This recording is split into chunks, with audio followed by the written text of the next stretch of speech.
Ja, så er klokken 11.20, og jeg skal bede dørene om at blive lukket. Ja, det kan de ikke selv. Det gør de. De lyster sgu. Og de delegerede om at indfinde sig på deres pladser. Det punkt, vi skal i gang med nu, det er formandens replicering på beretningsindlæggene. Og lige så snart alle folk har sat sig ned,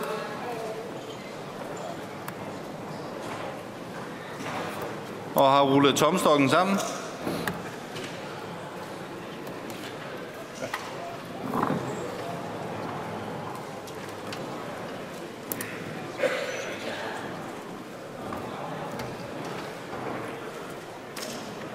ja, så giver jeg ordet til forbundsformand Jørgen Juhl Rasmussen. Værsgo.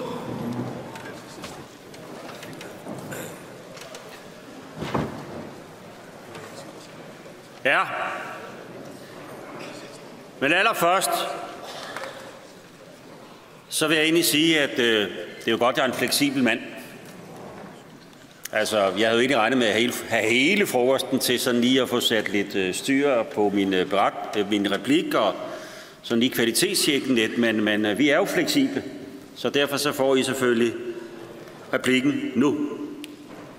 Så der bliver jo ikke rigtig tid til at lave nogle små historier, eventyr eller gyser eller den slags ting. Så det bliver måske mere den der op på ølkassen, hvis vi ellers havde sådan en tale. Nå, men allerførst, så vil jeg godt have lov at sige tak. Tak til alle roserne til min beretning. Også selvom der var nogle af rosene, der havde en enkelt torn eller to. Så tak for roserne. Det varmer sgu. Selvom vi er et forbund med højt til loftet og kort til ledelsen, så giver det her, det giver styrke. Det giver styrke til mere, når man kan mærke opbakningen. Det er jeg rigtig, rigtig stolt af og rigtig glad for. Men det er jo også sådan i Dansk Elforbund, at der skal vi jo have plads til at diskutere.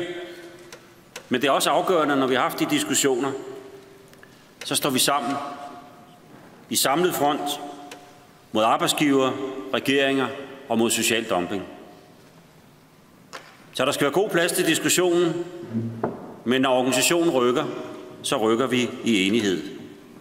Det giver styrke, det giver kampgejst, og det giver tro på fremtiden. Men det er egentlig også sådan helt overordnet, at jeg har lyttet til den her kongresdiskussion. Jeg synes faktisk, det har været en rigtig god beretningsdiskussion. Der har været rigtig mange gode indlæg, men alle indlæg, som på hver deres måde peger fremad af den vej, som vi har valgt i fællesskab, et selvstændigt elforbund. Nu håber jeg, at jeg får besvaret på det meste i min replik, men om ikke andet, så har jeg i hvert fald lyttet og noteret flittigt, så I må bære over med mig, hvis jeg ikke får nævnt alle navne og alle problemerne, som er rejst i den her rigtig gode kongresdiskussion. Men tak til alle bidrag, eller tak for alle bidrag, og tak til alle jer, der har deltaget i beretningsdiskussionen. Vi har jo haft nogle hovedbestyrelseskammerater og afdelingsformænd, der har faktisk været et par stykker eller flere op, og vel generelt givet positive kommentarer. Så kunne jeg også vende den om og replicere og sige, det jeg var enig i, og tak for det. Og sådan kan vi jo bevæge med at gentage de samme synspunkter.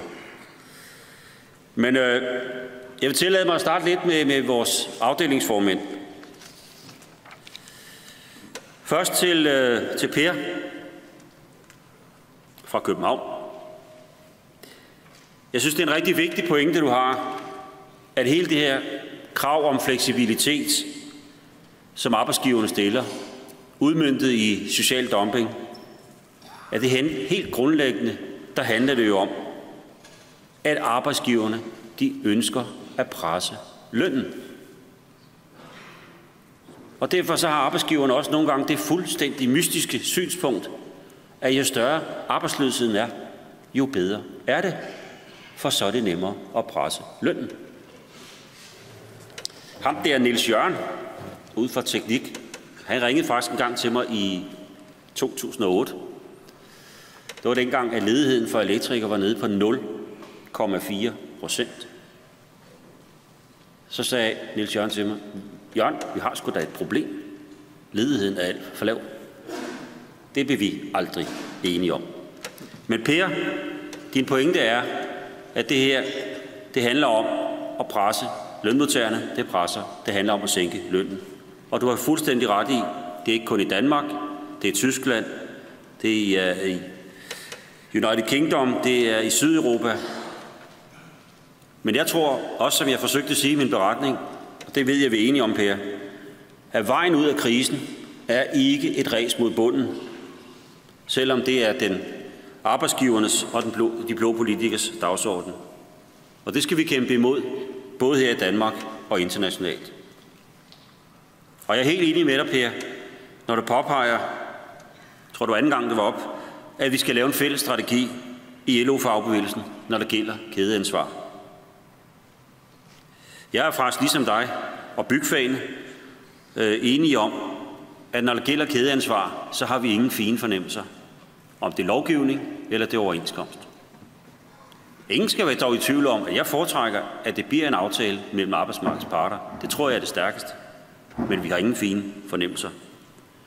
Og derfor så vil jeg også godt sige det klart og tydeligt til arbejdsgiverne, at nu har vi vel i hvert fald 3 gange forhandlet kædeansvar ved Dansk Byggeri, Teknik og de andre byggefag. Det er ved at være sidste udkald, hvis arbejdsgiverne vil lave en aftale med os i fagbevægelsen. Det var egentlig også en af de konklusioner, som vi drog i hovedbestyrelsen kort efter overenskomstforhandlingerne i 14. Vi havde jo lagt en strategi op til overenskomstforhandlingerne, både i LO og i byggefagene, men vi må også erkende, og det står krystalklart for mig i dag, at vi kommer ingen vegne med kravet om kædeansvar ved en aftale med arbejdsgiverne, uden at vi får inddraget dansk industri. Der bliver ingen aftale af den simple grund, at dansk industri udgør jo 60% af alle de organiserede arbejdsgivere. Og derfor så er jeg helt enig med det, som du også var oppe at sige, at vejen frem, den strategi, vi skal lægge i dansk fagbevægelse sammen for at få gennemført vores rimelige krav om kædeansvar, ja, det er sådan en strategi, som vi skal være enige om i hele LO-fagbevægelsen, også i CO Industri, Dansk Metal og 3F's industrigruppe, og vejen frem, det er, at vi får presset dansk industri til at lave en aftale. Og den rolle, den skal jeg gerne påtage mig og fremføre det synspunkt, både i LO og i CO Industri. Jeg er også helt enig med det, som I siger fra København, om at alle tillidsrepræsentanter må tage ansvaret på arbejdspladserne, når det handler om social dumping, og melde ind, når vi ser noget. Meld det ind til afdelingen. Og jeg er sikker på, at kongressen er enig i, at vi vil ikke acceptere social dumping, hverken over for elektrikere eller over for nogen andre faggrupper. Der skal vi stå sammen, der skal vi være solidariske. Så er jeg også enig med dig, Per, i at vi aldrig skal være et halehæng til noget som helst parti. Jeg synes jeg faktisk heller ikke, at vi har været. Vi repræsenterer elektrikerne, og det er vores opgave at varetage elektrikernes opgave som fagforbund, som fagforening. Derfor sagde jeg også i min beretning, at vi kritiserer den til hver side siddende regering, uanset partifarve, hvis de gør noget, som vi synes er imod elektrikernes interesser. Synes jeg vel et eller andet sted også, vi har dokumenteret her i kongresperioden. Erik Magdal fra Vestsjælland udtrykte også, hvor vigtigt det er, at vi samles til sådan en kongres her. Det er jo udtrykket for selve demokratiet i vores forbund og i vores fagforening. Modsat nogle andre, som vi slet ikke gider at tale om her, de der gule forretninger, så er vi en medlemsforening, og derfor har vi også et demokrati.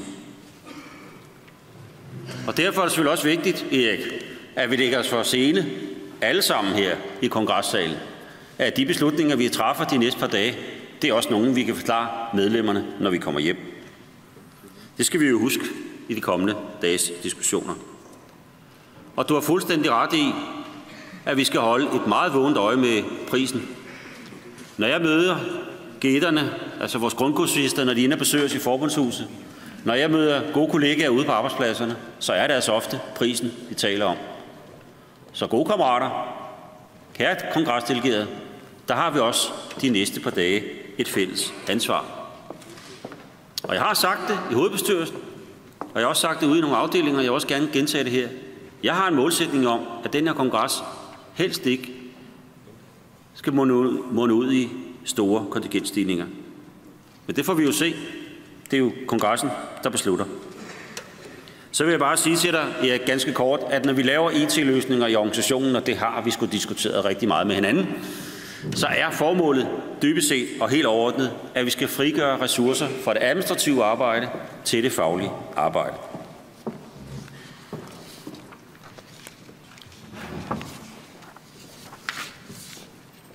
Og jeg er enig med dig, Erik, i, at vi har en kæmpe opgave i at fortælle de unge, og for den sags skyld også resten af befolkningen, om hvad er det for fantastisk godt arbejde, vi laver som faglige organisationer. Et samfundsnyttigt arbejde, eksempelvis inden for uddannelserne.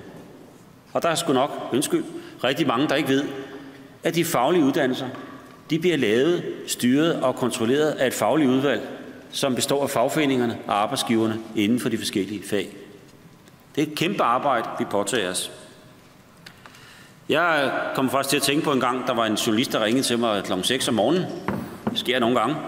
Og skulle noget vide om, det var op til overenskomstforhandlingerne, hvorfor vi krævede flere penge til fonde. Så siger man, det er jo blandt andet, fordi vi laver det her samfundsnyttige arbejde. Det er Elforbundets medlemmer, som for eksempel betaler for skuemestre. Så sagde journalisten, skuemester, det ved jeg ikke hvad. Det kan vi ikke sige i radioen. Så sagde jeg, undskyld lille dy. Da de gik på universitetet, var de så ikke sådan til sådan en slags eksamen? Jo, ja, så sad der sådan en eksaminator. Ja, det kalder vi bare en skuemester i elfaget. Men bruge det i radioen, det kunne hun sgu ikke. Så Erik, vi har en stor udfordring. Jeg vil også sige til dig, Erik, jeg har jo haft fornøjelsen at være sammen med dig ude og besøge en teknisk skole og snakke med flere klasser på en gang om vores uddannelser og værdien af at stå sammen i en fagforening. Og jeg må indrømme, de bliver sgu yngre og yngre, de der lærlinge. Sådan føles det nogle gange. Men det var rigtig spændende for formandsformanden at komme med ud på en teknisk skole og stå over for sådan 50 rødder, kan vi godt kalde dem, og snakke. Og du der, når der snakker om overenskomst, hvad fanden taler du egentlig om? Ja, nu skal du prøve at høre, ikke? En overenskomst, det er ligesom, når du spiller fodbold, ikke? Så har man nogle fodboldregler. Sådan har vi også på arbejdsmarkedet. Vi kalder det bare en overenskomst. Nå, okay. Kan man få sådan en? Ja, det kan da godt. Du skal bare melde dig ind. Det var en fantastisk oplevelse, Erik. Men vi har i fagbevægelsen en kæmpe opgave. Det er jo også det, vi forsøger at løse sammen med de andre forbund i LO og FTF i hele vores ROK-kampagne. Men det er eddermame et langt, sejt træk. Så er der Jens Christian her fra det nordjyske. Først om EBA. Lad mig sige det på den her måde. Min tålmodighed er også slut nu. Men vi havde den her overvejning. Vi havde faktisk nogle rimelig alvorlige overvejninger, da vi nåede her 1. oktober. Og det stod klart for os den 30. september, eller var det den 31. i hvert fald dagen før, at teknik ikke var parat endnu. Men vi valgte altså det der, lige inden vi ruller de røde faner ud og sige, det er vigtigt, at det her projekt, det lykkes og ikke falder til jorden. Men tålmodigheden, det er helt enig med dig i, Jens Christian, den er slut nu. Og så har du ret, Jens Christian, men sådan er det nogle gange, når formanden får talt sig varm og får brugt nogle retoriske udtryk og sådan noget. Vi giver ikke direkte partistøtte. Det har du fuldstændig ret i. Det er mig, der har brugt et forkert udtryk. Fordi det, vi har vedtaget på kongressen, det er, at der er en pulje, som hovedbestyrelsen kan bevilge penge efter. Og det, der rent faktisk også er foregået i kongresperioden, det er jo faktisk, at vi har haft partierne inde til et møde inden folketingsvalget i 2011. Der havde vi både møde med Socialdemokratiet, SF og Enhedslisten. 3 forskellige møder, hvor vi sad og snakkede lidt om, hvad er det egentlig gerne, vi vil i det her folketingsvalg. Og jeg kan huske, vi talte om behovet for flere praktikpladser. en erhvervsuddannelsesreform, ændringer i Thules dagpengereform, tilbagerulling af efterlønsforringelserne og behovet for at skabe nye jobs, for eksempel gennem tekniske energirenoveringer. Det var nogle af de ting, som vi snakkede med de 3 partier om. Til gengæld husker jeg også meget tydeligt, at vi ikke snakkede om ændringer af autorisationsloven. Der var der sgu ligesom ikke nogen af dem, der havde på tapetet, det de skulle hen og have penge hos elektrikerne. Men du har ret, vi giver ikke direkte partistøtte. Det er ikke sådan, de bare kan sende ansøgning. Der skal være nogle møder først, og vi skal have et fælles projekt. Peter Kahn op fra Randers har både nogle spørgsmål og nogle kommentarer. Og der var noget med noget flueknipperi. Jeg kan huske, at vi havde en forbundsformand en gang, som sagde, nu må man lukke de her gravide fluer ud af lokalet. Jeg synes, der var for meget flueknipperi. Nå, men skal vi tage fat i det seriøse? L35, ja, god fanden kæmpede vi. Og det var faktisk også sammen med Teknik.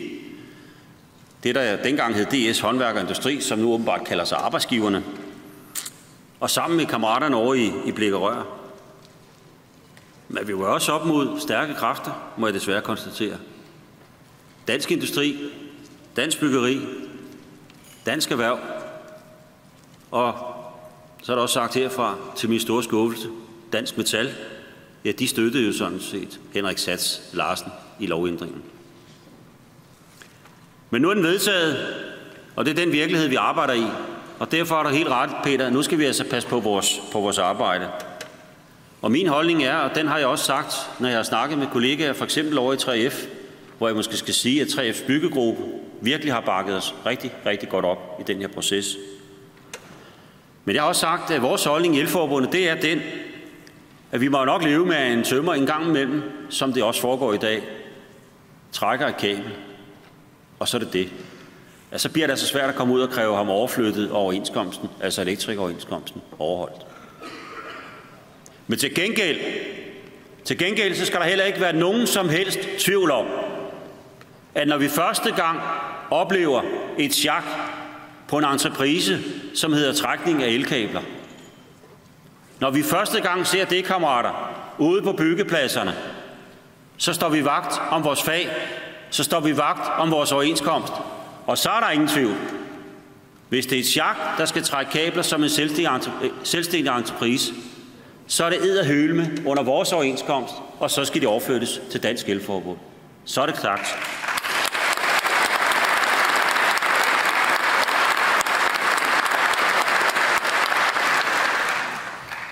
Peter, du havde også noget omkring dagpengene. Du sad i hovedbestyrelsen, så du ved det godt. Men lad os bare sige det her fra talerstolen. Jo, vi har stadig mange store krav til dagpengene. Vi har, ud over det der krav med, at vi skal have et kortere optjeningsperiode, ja, så har vi altså også et krav om længere dagpengeperioder. Jeg har sagt mange gange, at det der med 2 år, selv i et fag som elektrikerne, som har en relativt høj beskæftigelse, så det der med dagpengeperioden er så kort, det skaber jo utryghed.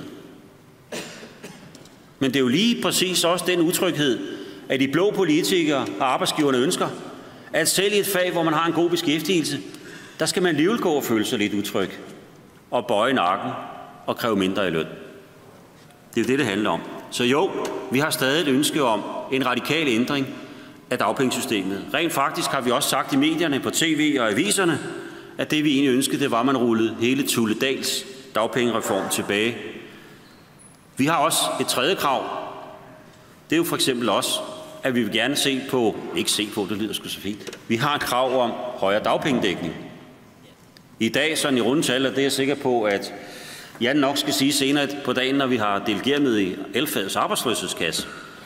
Men dagpengedækningen, den er vel nede på, 45% eller sådan noget deromkring for en gennemsnitselektriker. Det er jo ikke en anstændig dagpengedækning. Det er jo ikke en tryghed i flexicurity-modellen. Så det har vi absolut også et krav om.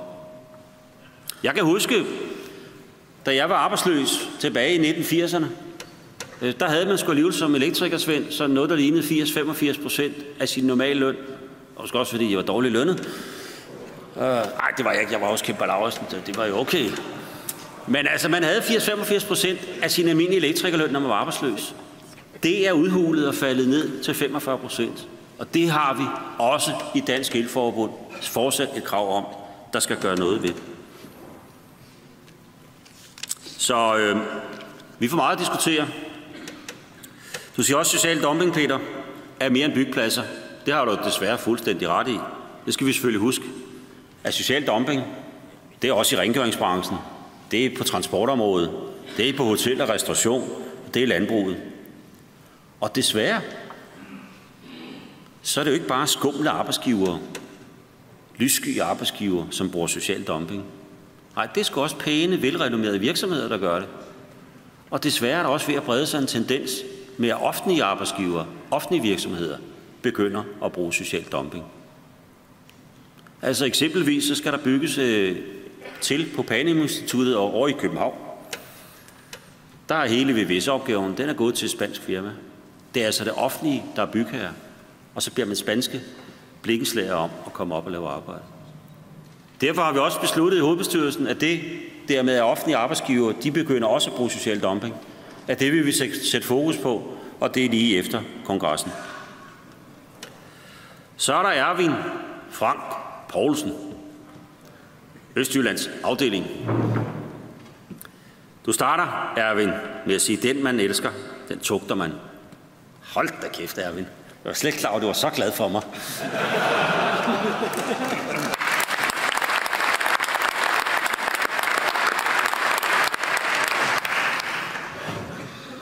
Men Erwin, jeg mener det, når jeg siger det. Jeg har sagt det mange gange, og jeg kommer til at sige det et par gange igen.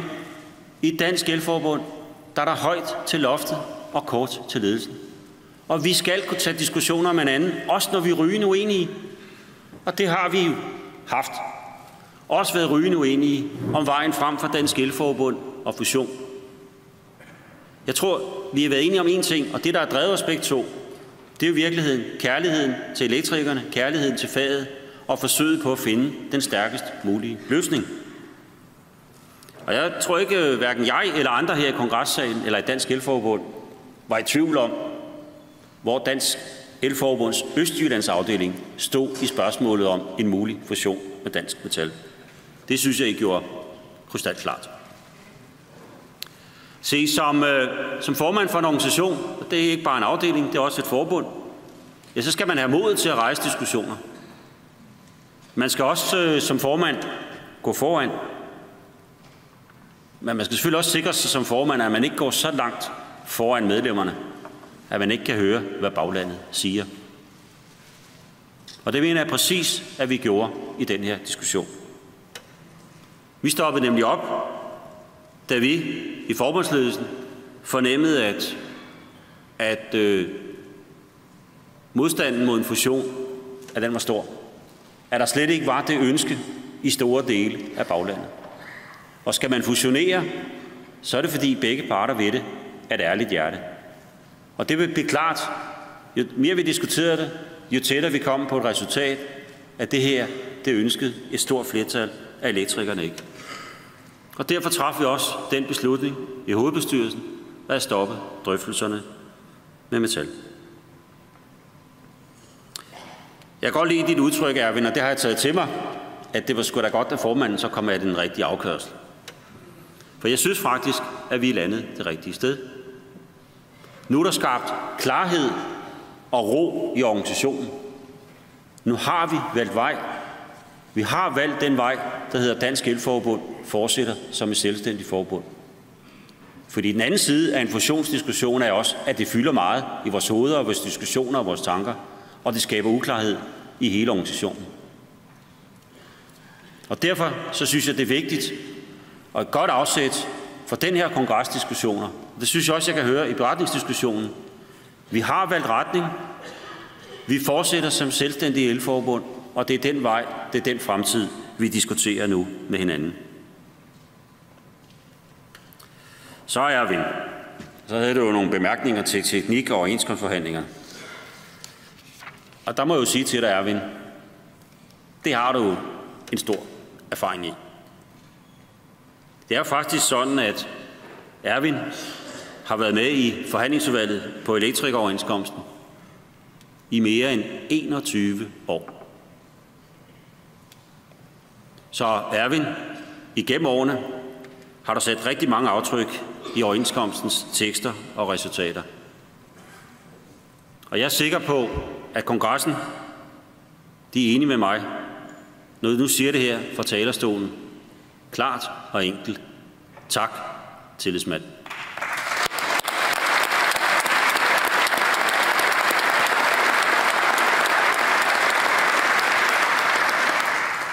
Men Erwin, så stiller du nogle spørgsmål om teknik.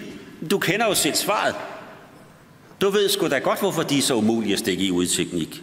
De vil have det så billigt som muligt, og det er det simple udgangspunkt. Og skal vi have dem til noget andet? Skal vi presse teknik til noget andet end billigt som muligt? Så kræver det, at vi har styrken som organisation til at presse dem. Og den styrke, den kommer kun af én ting, at vi har alle elektrikere til at bakke op om deres forhandlingsudvalg og er medlemmer af Dansk Elforbund. Jeg er med på ideen, Erwin, om at vi tager en tur på Elmuseet, og så bringer vi Niels Jørgen og Søren Skræddergaard med. Men er du helt sikker på, at de vil beholde dem over på museet i montren med gammel teknik? Jeg er enig i det, du siger, Erwin, også i, at vi skal hele tiden søge nyt land. Det gør vi faktisk også, og det er vi i gang med. Også med dem, du nævner. Dem der, som nu hedder arbejdsgiverne. Altså Dansk Håndværk og Industri. Vi er i gang med det, men vi er ikke i mål endnu. Jeg er også enig med dig i, at problemerne på den grå borg, det er sgu, at vi har fået for mange levebrødspolitikere og for få for det virkelige liv. Men som du også selv påpeger, så må vi jo gøre noget ved det. Og så er der ham Børsting og LO. Det har du også nævnt et par gange over for mig, også på hovedbestyrelsesmøderne. Og jeg har jo faktisk også sagt til Harle et par gange, at han skal jo huske, at han er formand for LO, altså lønmodtagerne i Danmark, og ikke minister i regeringen. Så må vi jo vurdere, hvor stor effekt det har haft. Så er der Carl Jørgen fra Lillebælt, som spørger, om vi skal leve med teknik til vores dages ende. Tja, vi har jo en eller anden form for skæbnefællesskab med teknik. Vi udgør jo ligesom elbranchen, og de er så trods alt den største arbejdsgiverforening i elbranchen. Så ja, det skal vi. Og så må vi jo udøve den svære kunst at balancere, at det der nogle gange, så er vi på den samme side, når det gælder uddannelse. Og så har vi et fællesskab, faglige udvalg osv. Men på den anden side, ja, så sidder vi også tit på hver sin side i forhandlingssituationen. Men det er jo en ting, vi må håndtere. Du siger også, at teknik åbenbart ikke har gennemslagskraft i forhold til deres medlemmer. Nej, det kan jeg godt være enig med dig i. Men skal man jo også huske, at tekniks medlemmer, det er jo direktører og virksomhedsejere, og dem er der fandme ikke nogen, der skal hundes rundt med. Så jeg oplever også, at selvom vi er enige i det faglige udvalg, og vi er enige med teknik om, at vi er lodret imod brugen af korte uddannelsesaftaler. Det ødelægger eluddannelserne. Det er vi sådan set enige med dem i. Ja, så har det været svært for teknik at få det budskab ud i baglandet. Og det kniber åbenbart også meget tydeligt for dem, eller det er meget svært for dem at få budskabet ud om, at vi rent faktisk ønsker et produktivitetsfremmende lønsystem, et akkordsystem. Så har der været mange andre indlæg. Ikke eventyr, gyser, men historier fra det virkelige liv. Søren Mathis, Niels Bo, Niels Berløv, Lars Bæk, Kjeld Jacobsen, Jan Fisker, Flemming Jensen, Søren Østergaard og Jens Bang og Knud Egon. Håber, jeg fik alle med. Har jo været op med historier fra det virkelige liv. Og Niels Bo's historie, den påpeger jo fuldstændig helt klart et hul imellem vores overenskomstbestemmelser og vores uddannelsesbestemmelser og lovgivning og alle de der ting. Hvis jeg skal gøre det kort, Niels, så har du påpeget et problem. Vi har lyttet, og vi har noteret, og Benny og mig har også kigget på hinanden i øjnene og sagt, at det her, det kommer vi lige til at vende i kompetencefonden med teknik næste gang. Fordi det er klart, der er et problem, der skal løses. Det hjælper jo ikke noget, vi har stået i overenskomsten, at når en virksomhed lukker, så kan man få efteruddannelseskurser. Og det kan man så ikke, fordi man falder ned i et stort hul. Så tak, fordi du har påpeget det, Niels. Og det tager vi jo på os og får fundet en løsning ved. Søren Mathies tog også fat i kompetencefondene, og det var sgu da flot, Søren, du kunne finde noget, vi ikke har fået skrevet så meget om. Men vi har faktisk talt rigtig meget om kompetencefondene og selvvalgte efteruddannelse her i kongresperioden, sammen med teknik og i den fælles fondsbestyrelse, vi har. For nu at gøre det kort, så taler vi her, Søren, om et ret vanskeligt samspil mellem de offentlige ydelser, offentlige kursusudbud, tekniske skoler, overenskomstbestemmelser, fondsbestemmelser, modsætninger mellem Dansk Elforbund og teknik, offentlige og private hjemmesider, EVU's hjemmesider og de offentlige hjemmesider og en masse ting. Så gud har det været kompliceret. Men vi har faktisk både i Industriens kompetencefond og også i den kompetencefond, vi har med teknik, elektrikernes kompetencefond ude i EVU, der har vi forsøgt at lytte til kritikken, og vi har faktisk det sidste halve år, og specielt efter overenskomstforhandlingerne her, forsøgt at gøre det mere enkelt at få valgt et selvvalgt kursus. Og der er faktisk også en pæn stigning i antallet af elektrikere, der bruger selvvalgt uddannelse.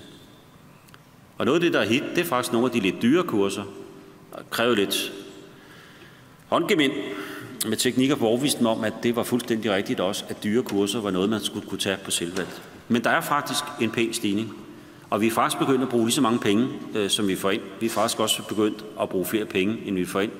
Men udenbart er det ikke noget problem, fordi vi har vel et par millioner eller 18 eller noget i den stil stående på konto.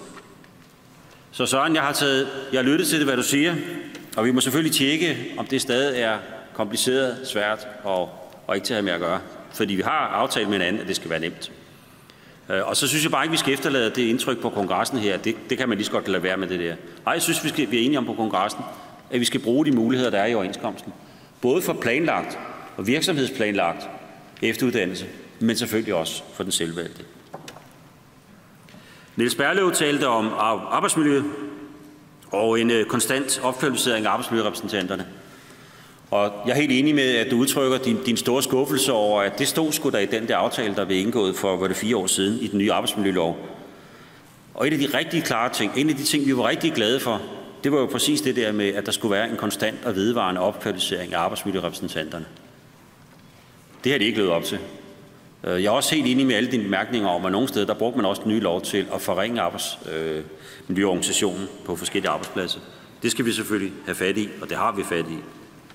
Jeg kan bare sige til dig, Niels, at LO og DA har jo netop indgået en ny aftale. Og sådan som jeg har forstået den aftale, så skal den præcis tage hånd om det problem, du påpeger. Og det er faktisk, skal vi sige, understreget i den her nye aftale, at nu skal vi i gang med den her vedvarende og konstante opkvalificering af arbejdsmiljørepræsentanterne. Så det er en ny aftale med LO og DA. Og så skal vi jo, som en anden kollega sagde det, så gøre papir til virkelighed.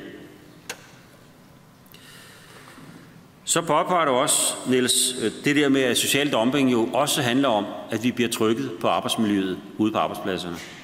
Søren var også inde på noget af det samme. Og det har du fuldstændig ret i. Det har Søren også. Det er faktisk også noget af det, jeg har oplevet, når jeg var ude på byggepladser. Også i København. Jeg var først med Københavnsafdelingen og endda med formanden, Per, ude at tale om overenskomst 14 på nogle byggepladser. Og vi mødte Jacques på en byggeplads. Det var sgu da meget interessant, det der med OK14, og vi havde nogle postkort og nogle krav og sådan noget, og det var da meget godt. Det klarer vi hurtigt. Nej, det de ville snakke med os om, det var arbejdsmiljøet. Altså det her forhold, at arbejdsmiljø i dag, det er sgu blevet en handelsvare for arbejdsgiverne. Det er noget af det, man skruer ned på, når man skal give et billigt bud. Og det kollegaerne sagde derude, det var, at det er en kæmpe opgave at få løftet arbejdsmiljøet på den enkelte byggeplads. En af udfordringerne er jo præcis den, at for nogle år tilbage, der havde vi sgu på en byggeplads. Der havde vi murere, vi havde betonere, vi havde tømrere, vi havde blikkenslager, vi havde malere og elektrikere. Og uden at lyde nationalistisk på nogen måde, men alle sammen gode danske svende, som kendte deres overenskomst, som kendte deres arbejdsmiljø og sikkerhedsbestemmelser, og fandme stillede krav om, at det skulle overholdes. Problemet er jo i dag, når man kommer ud på en byggeplads, ja, så kan det være mange forskellige nationaliteter, underentreprenørerne, som i øvrigt har en vikar, som man lejede i et baltisk land, men har taget nogle rumænere op, osv. osv. Det er jo præcis det, der er problemet. Og der må vi også kigge ind og sige, det er ligesom med social dumping, så er der altså kun os til at rejse de problemer derude. Så Niels, vi har rigtig meget at gøre, også når det gælder arbejdsmiljø. Og så til Lars Bæk fra København. Akkord- og prisprogram, det må jeg jo sige, det er jo et af dine specialer. Så tak for din tålmodighed, Lars. Og vi er enige, ikke flere udsættelser. Så er det sagt, også så teknik burde kunne forstå det. Men bare lige for at understrege, vi har fat i teknik, og vi har gjort det helt klart for dem. Så det interessante med den her aftale om EVA, det er jo faktisk, at vi egentlig også har aftalt, at vi skal sammen, altså Dansk Elforbund og teknik skal ud sammen i hele landet. Jeg tror, vi har snakket om 5 regionale steder. Skal vi ud og fortælle om det her nye akkordsystem, både over for virksomhederne og over for akkordfolkene. Og det må vi jo bruge som et afsæt for at, skal vi sige, reintroducere begrebet akkord på danske byggepladser. Ellers er jeg helt enig med dig, Lars, at vi vil ved med at mærke den her modvilje, ikke bare i teknik, men måske endnu værre ude i virksomhederne. Altså det der med, at man truer folk, fyrer folk, fordi de vil arbejde på akkord, hvad jo er en overenskomstmæssig rettighed. Hvis det fortsætter, så er vi nødt til i fællesskab at lægge en faglig strategi, så vi får håndteret det problem. Jeg tror ikke, det er en strategi, vi skal stå og pensle ud her på talerstolen på kongressen, men jeg er sikker på, at i samarbejde med vores akkordudvalg, forbundet og afdelingerne, så lægger vi en strategi, der tager fat i de her problemer. Og så er der jo Søren Jensen, og tillykke med fødselsdagen. Nu kan I lige se, hvor du sidder henne. Ja, jeg sidder nede ved ungdommen. Hold da. Søren, tillykke med fødselsdagen. Og tak for røflen. Ja, rigtigt, jeg har slet ikke fået snakket om de radikale. Det har jeg faktisk skrevet en leder om, og til min store glæde, så jeg, at dagens citat i Arbejderen, det er sådan set også noget af det, jeg siger, at nu må regeringen, som jo er de radikale, og Socialdemokratiet, komme ned af det sorte tårn, hvor de lavede regeringsgrundlaget for 3 år siden, og få et realitetstjek omkring dagpengene. Men du har fuldstændig ret, Søren, at mange af de her problemer, det handler jo i virkeligheden om det radikale.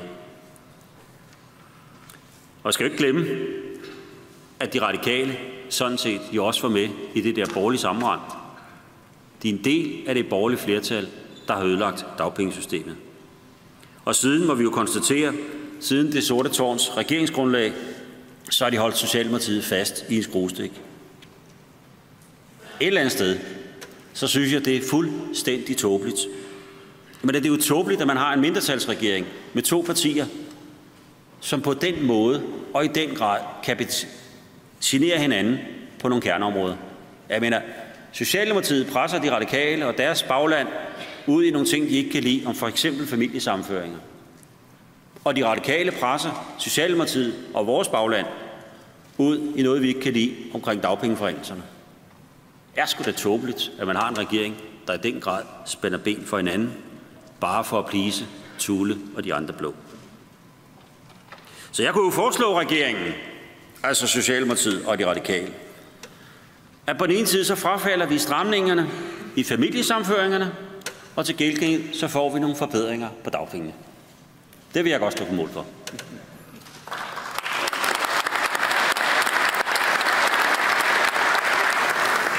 Men jeg tror i øvrigt, Søren, når du kigger på forslaget til udtalelserne, så vil du også nikke og give mig ret i, at der tager vi sådan set pænt fat i de radikale. Så er der Jan Fisker. Sidder lige hernede. Jeg vil bare sige til dig, Jan, at jeg mener det højt til loftet, og der skal sgu også være plads til at sige tingene på den måde, man vil. Du stiller nogle rigtig gode spørgsmål. At vi skal jo passe på, at det her det ikke handler om afvikling i stedet for udvikling. Jeg er helt enig. Men du er også nødt til at forstå, Jan, at vi har været presset, som Jens Olov jo også har gennemgået med økonomien. Når man altid har været vant til, at der bare kom flere og flere elektrikere, og vi kunne bare sige, det gør vi sgu, så lige pludselig har mistet indtægten for dem, der betaler kontingentet. Ja, så har vi altså været nogle udfordringer, økonomiske udfordringer, som også betyder, at vi er færre i forbundshuset, og det er jo afvikling og ikke udvikling. Men Jan, vi er fuldstændig enige om, at det skal vi have drejet nu. Vi skal bruge de næste 4 år på at udvikle Dansk Elforbund. Og det er også derfor, jeg er så glad over, at nu har vi valgt retningen. Nu er der ikke noget flimmer mere. Nu er visionen et selvstændigt, stærkt dansk elforbund. En fagforening, der favner hele elbranchen, som ingen fornuftige elektriker overhovedet kunne overveje ikke at være medlem af. Visionen skal vel være, at vi laver så god en fagforening for faget og for elektrikerne, så de fandme står i kø for at blive medlem. Det er vel visionen. Vi skal øge organiseringen. Det er en anden del af det. Og senere på kongressen her, når vi skal diskutere den indsats, den investering, som Jens Olov kaldte det, ja, så sætter vi jo også konkrete mål, som vi skal diskutere med hinanden. For det er jo også rigtig vigtigt, at den her organiseringsindsats ikke bare bliver endnu et stykke papir, men at vi rent faktisk kommer ud på arbejdspladserne, ser elektrikerne i øjenhøjde og siger, vi er Dansk Elforbund, det skulle det også være. Jeg sagde det før, jeg vil godt gentage det. Mit mål er faktisk her på kongressen, at vi skal holde kontingentet i ro, for det har der ret i. Det er noget, det rigtig mange kigger på. Så, Jan, hvad der er forslag, og hvad der ikke er forslag. Nu kan jeg jo så tippe den lidt tilbage. Se, hovedbestyrelsen stiller forslag. Det gør afdelingerne også jo. Og alle medlemmer kan jo møde op på generalforsamlingen med alle deres gode idéer, og det er også det, der er sket. Og derfor så diskuterer vi de forslag, som er kommet fra hovedbestyrelsen og fra afdelingerne. Men det er godt at bringe ind en forbundsberetningsdiskussion, at vi skal skulle have visionerne i orden. Vi skal udvikle organisationen. Vi skal ikke afvikle den. Det er vi helt enige om, Jan. Og så er der Flemming Jensen. Det kan jeg gøre meget kort. Jamen, sådan er det, når man skal koge noget ned. Så bliver det kun 2-3 ting. Jeg tror, alle her er godt klar over, hvor svært jeg har det ved at koge tingene ned kort. Men vi er helt enige, Flemming, at forudsætningen for god løn, gode arbejdsvilkår og et sikkert arbejdsmiljø for den sags skyld, det er jo, at folk har en god uddannelse. Og derfor så værner vi også om vores uddannelse. Derfor bruger vi rigtig mange ressourceorganisationer på at udvikle vores uddannelse. Så det er vi enige om. Søren Østergaard, jeg har sådan set svaret lidt på det. Jeg synes, det er rigtig godt at høre fra en arbejdsmiljørepræsentant, som fortæller om, hvad er det, der sker ude på arbejdspladserne. Og det bekræfter desværre det billede, jeg fortalte om før, at arbejdsmiljøet, det er sgu presset tilbage ude på byggepladserne, og vi har en opgave i at presse den anden vej. Også, som vi siger, omkring social damp. Og Søren, vi tog at diskutere kædeansvar mange gange. Håber jeg snart ikke, vi skal mere, fordi vi er enige om, det er nu, at vi skal have kædeansvar. Men du påpeger også, det synes jeg er vigtigt, du påpeger også, at vi har jo fået en lang række nye værktøjer i overenskomsten. Og jeg tænker i hvert fald, at vi skal jo have tillidsmandstopmøder, og vi skal have tillidsmandskonferencer ude i regionerne. Og der tror jeg, det er rigtig vigtigt, at vi bruger tid sammen på at gennemgå de her værktøjer, for det er selvfølgelig vigtigt, at I også kender dem som tillidsrepræsentanter, og som arbejdsmiljørepræsentanter. Jens Bang, ganske kort. Tak for din store indsats i pensionsselskabet, i Pension Danmark, som elektrikernes repræsentant på at holde, skal vi sige, også i bestyrelsen. Jeg sidder nemlig i Pension Danmarks bestyrelse på sporet, sådan så vi sikrer et godt afkast. Men også, at vi laver nogle fornuftige og socialt ansvarlige investeringer. Jeg er helt enig med dine bemærkninger om regeringens sidste nye forslag om LD. Det er en uskik. Og så er der Knud Egon. Det er godt at gå til 90, der Helle også fortalt mig. Jeg er bare nødt til at sige, at det der med at være en mindretalsregering, det har altså været en arbejdsbetingelse for samtlige socialdemokratisk ledede mindretalsregeringer, med én undtagelse. Det var i 1967, da vi havde et arbejderflertal. Det holdt ikke ret længe, for så splittes SF, og så fik vi Venstresocialisterne. Jeg kan godt tælle til 90. Jeg kender godt den parlamentariske situation, men det er betingelserne for alle mindretalsregeringer. Så vil jeg bare sige til sidst, og det er til sidst, til Kasper i FLU. Vi er stolte i Dansk Elforbund af det ungdomsarbejde, I laver. Det er også derfor, I 13 delegerede på kongressen, og ikke bare en gæst. Vi er stolte af det arbejde, I laver, også selvom du, som du påpeger, der er sgu op- og nedture, der er sorte punkter engang imellem i det ungdomspolitiske landskab. Men det ændrer sig jo i takt med, at vi finder nye entusiaster. Jeg skal gerne tage din opfordring op til tillidsrepræsentanterne, at vi husker at gøre de unge ude i virksomhederne opmærksom på vores ungdomsarbejde. Så vil jeg gerne slutte af med at se Kasper heroppe.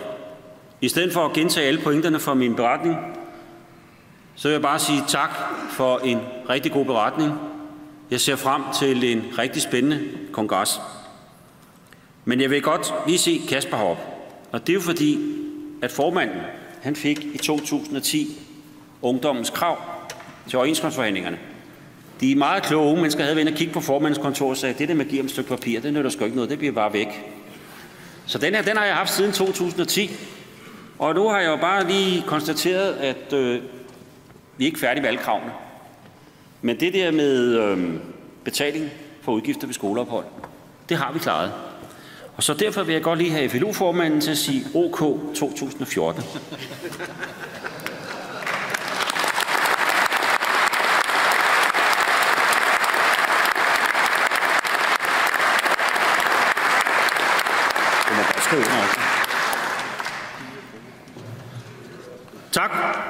Tak for det. Tak for, hvad jeg i hvert fald synes har været en fantastisk spændende beretningsdiskussion, og jeg glæder mig til resten af kongressen. Tak skal I have.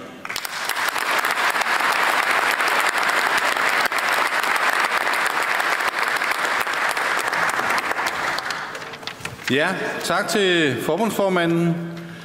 Beretningen sættes nu til afstemning, og jeg skal se ved håndsoprækningen med det blå kort, hvem der kan stemme for formandens beretning. Tak. Er nogen imod?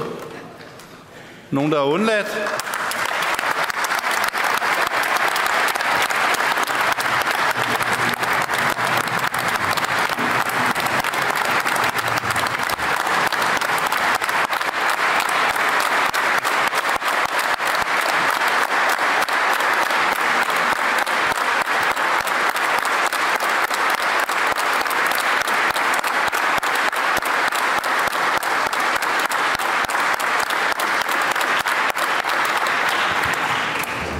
Ja, tak.